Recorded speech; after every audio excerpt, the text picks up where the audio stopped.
তো welcome to the চ্যানেলে সকলকে স্বাগতম। তো আসন্ন পঞ্চায়েত যে নিয়োগ, তো সেই পঞ্চায়েতের উপরে অনেক কোশ্চেন কিন্তু তোমাদের আসবে। ঠিক আছে, তো এখন থেকে তোমাদের প্রস্তুতি শুরু করতে হবে, কারণ অনেক নিয়োগ হবে এবং যে প্রতিযোগিতা সেটাও কিন্তু চরম হবে। তো সেই জন্য প্রস্তুতি এখন থেকে শুরু করতে হবে সকলকে। তো আজকে পঞ্চায়েতের উপর কিছু কোশ্চেন আমরা দেখে নেব, খুবই গুরুত্বপূর্ণ। ঠিক আছে, তো নতুন হলে চ্যানেলটিকে সাবস্ক্রাইব করে পাশে থেকো। তো পুরো ভিডিওটা দেখো। তো দেখে নেব কোশ্চেনগুলো কি কি আছে। দেখো, প্রথম প্রশ্ন সেটা হচ্ছে পশ্চিমবঙ্গের পঞ্চায়েত ব্যবস্থা কত স্তর বিশিষ্ট? তো উত্তর হবে 3টি স্তর বিশিষ্ট।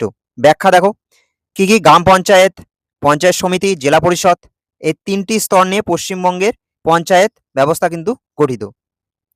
নেক্সট 2 নম্বর প্রশ্ন দেখো, ভারতের সংবিধানের কোন সংশোধনের মাধ্যমে পঞ্চায়েত ব্যবস্থা সাংবিধানিক মর্যাদা পায়? তো উত্তর কি 73তম সংবিধান সংশোধন মাধ্যমে। ঠিক আছে, তারপরে কি বলছে 1992 সালে এই সংশোধনের মাধ্যমে পঞ্চায়েত ব্যবস্থাকে সাংবিধানিক স্বীকৃতি দেওয়া হয়। তাহলে কত সালে? 1992 সালের 73তম সংবিধান সংশোধনের মাধ্যমে। ঠিক আছে, সাংবিধানিক মর্যাদা পায় পঞ্চায়েতি ব্যবস্থা। নেক্সট কোশ্চেন দেখো 3 নাম্বার, সেটা হচ্ছে পশ্চিমবঙ্গ পঞ্চায়েত আইন কবে প্রণীত হয়? তো উত্তর কি 1973 সালে। ব্যাখ্যা: এই আইনের মাধ্যমে রাজ্যে আধুনিক পঞ্চায়েত ব্যবস্থার ভিত্তি তৈরি হয়। প্রতিটা প্রশ্ন কিন্তু খুবই গুরুত্বপূর্ণ। নেক্সট কোশ্চেন, গ্রাম পঞ্চায়েতের প্রধানকে কি বলা হয়? তো প্রধানকে প্রধানই বলা হয়। দেখো ব্যাখ্যা কি: গ্রাম পঞ্চায়েতের নির্বাচিত প্রধান প্রশাসনিক ও উন্নয়নমূলক কাজ পরিচালনা করে। তাহলে প্রধানের কাজ কি? প্রশাসনিক ও উন্নয়নমূলক কাজ পরিচালনা করা। নেক্সট কোশ্চেন, গ্রাম পঞ্চায়েতের উপপ্রধানকে কি বলা হয়? তো উপপ্রধানকে উপপ্রধানই বলা হয়। প্রধানের অনুপস্থিতিতে উপপ্রধান দায়িত্ব পালন করেন। নেক্সট দেখো, পঞ্চায়েত সমিতির প্রধান কে? তো প্রধান হচ্ছে সভাপতি। ব্যাখ্যা কি: ব্লক স্তরের পঞ্চায়েত ব্যবস্থার প্রধান হলেন সভাপতি। নেক্সট কোশ্চেন, জেলা পরিষদের প্রধানকে? সভাধিপতি। ঠিক আছে, ব্যাখ্যা কি: জেলা পরিষদের সর্বোচ্চ প্রশাসনিক পদ হলো সভাধিপতি। নেক্সট, গ্রাম সংসদ কি? তো উত্তর কি: গ্রামের ভোটারদের সাধারণ সভাই হলো গ্রাম সংসদ। ব্যাখ্যা কি: গ্রাম উন্নয়ন ও পরিকল্পনা নিয়ে আলোচনা করার জন্য এই সভা অনুষ্ঠিত হয়। নেক্সট, গ্রাম সভা ও গ্রাম সংসদের মধ্যে পার্থক্য কি? ঠিক আছে, গ্রাম সভা পুরো গ্রামকে বোঝায়, গ্রাম সংসদ নির্দিষ্ট এলাকার ভোটারদের নিয়ে গঠিত হয়। ঠিক আছে, তো ব্যাখ্যা কি: পশ্চিমবঙ্গের গ্রাম সংসদ ধারণাটি বিশেষভাবে ব্যবহৃত হয় কিন্তু।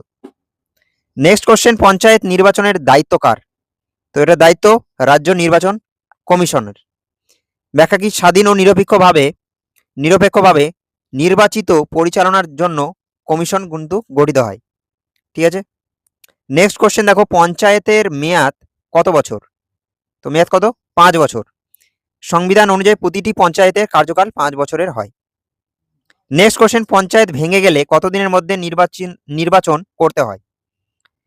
তো পঞ্চায়েত ভেঙে গেলে কতদিনের মধ্যে নির্বাচন করতে হয়? 6 মাসের মধ্যে নির্বাচন করতে হয়। প্রশাসনিক শূন্যতা এড়াতে দ্রুত নির্বাচন বাধ্যতামূলক এখানে। নেক্সট কোশ্চেন, সংরক্ষিত আসনের ব্যবস্থা কেন করা হয়? তো উত্তর কি: পিছিয়ে পড়া শ্রেণীর প্রতিনিধিত্ব নিশ্চিত করতে করা হয়। এসসি এসটি মহিলাদের জন্য সংরক্ষণ রাখা হয়। নেক্সট কোশ্চেন দেখো, বর্তমানে পঞ্চায়েতে মহিলাদের জন্য কত শতাংশ আসন সংরক্ষিত রয়েছে? তো এখানে কি 50%। নারীদের রাজনৈতিক অংশগ্রহণ বাড়াতেই এই ব্যবস্থা করা হয়েছে।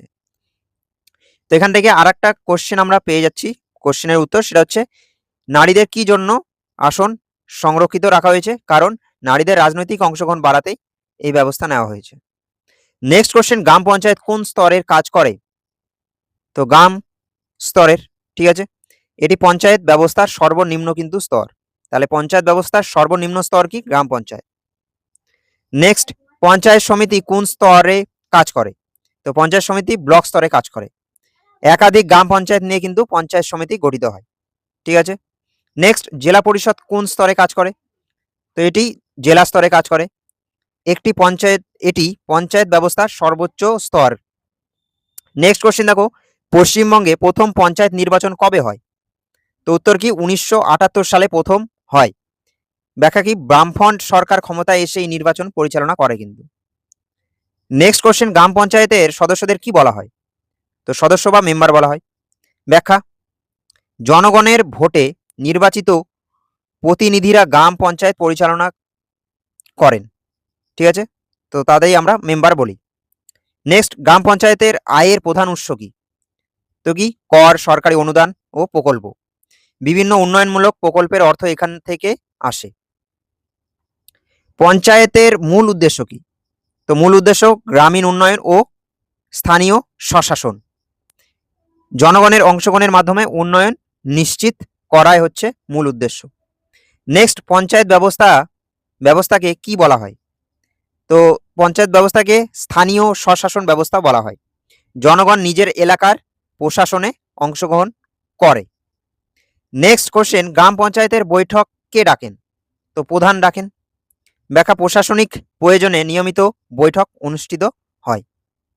নেক্সট, গ্রাম সংসদের বৈঠক বছরে কতবার হয়? কমপক্ষে 2 বার কিন্তু হয়।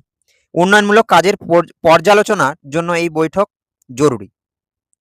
নেক্সট কোশ্চেন, পঞ্চায়েতের সঙ্গে যুক্ত সরকারি কর্মচারী কে? তো এটা কি, নির্বাহী সহায়ক ও সচিব। প্রশাসনিক কাজ পরিচালনায় তারা সাহায্য করেন। নেক্সট কোশ্চেন, পঞ্চায়েতের উন্নয়নমূলক কাজের উদাহরণ কি? যেমন রাস্তা নির্মাণ, পানীয় জল, আলো, ঠিক আছে, এগুলো করা। গ্রামের মৌলিক কাঠামো উন্নয়নে পঞ্চায়েতের কাজ কিন্তু, ঠিক আছে, মৌলিক উন্নয়ন করা। নেক্সট কোশ্চেন দেখো 27 নাম্বার, MGNREGA কোন ধরনের প্রকল্প? ঠিক আছে, এটা একটা সংক্ষিপ্ত নাম। এটা একটি কর্মসংস্থান প্রকল্প।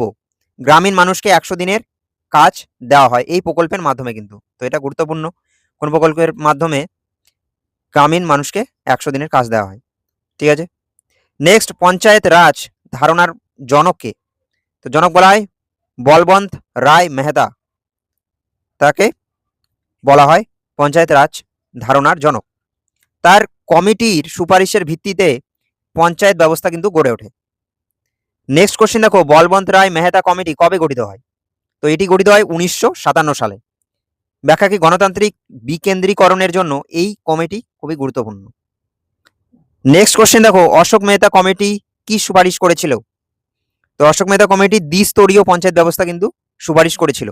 জেলা স্তরকে বেশি গুরুত্ব দেওয়া কথা কিন্তু বলা হয়েছিল এই কমিটিতে। তো এই ছিল আজকের 30টি খুবই গুরুত্বপূর্ণ কোশ্চেন, ঠিক আছে, সাধারণ একটা ধারণা, ঠিক আছে। তো তোমাদের উৎসাহ পজিটিভিটি পেলে আরও সামনে গুরুত্বপূর্ণ ক্লাস আসবে। তো আশা করি এই ভিডিওর মাধ্যমে তোমরা অনেকটা ধারণা পেলে, ঠিক আছে। তো আগামীতেও অনেক এরকম গুরুত্বপূর্ণ ক্লাস আসবে, তো চ্যানেলটির সঙ্গে থাকো। তো থ্যাংক ইউ ফর ওয়াচিং, দেখা হচ্ছে নেক্সট ভিডিওতে। সকলে ভালো থেকো, থ্যাংক ইউ।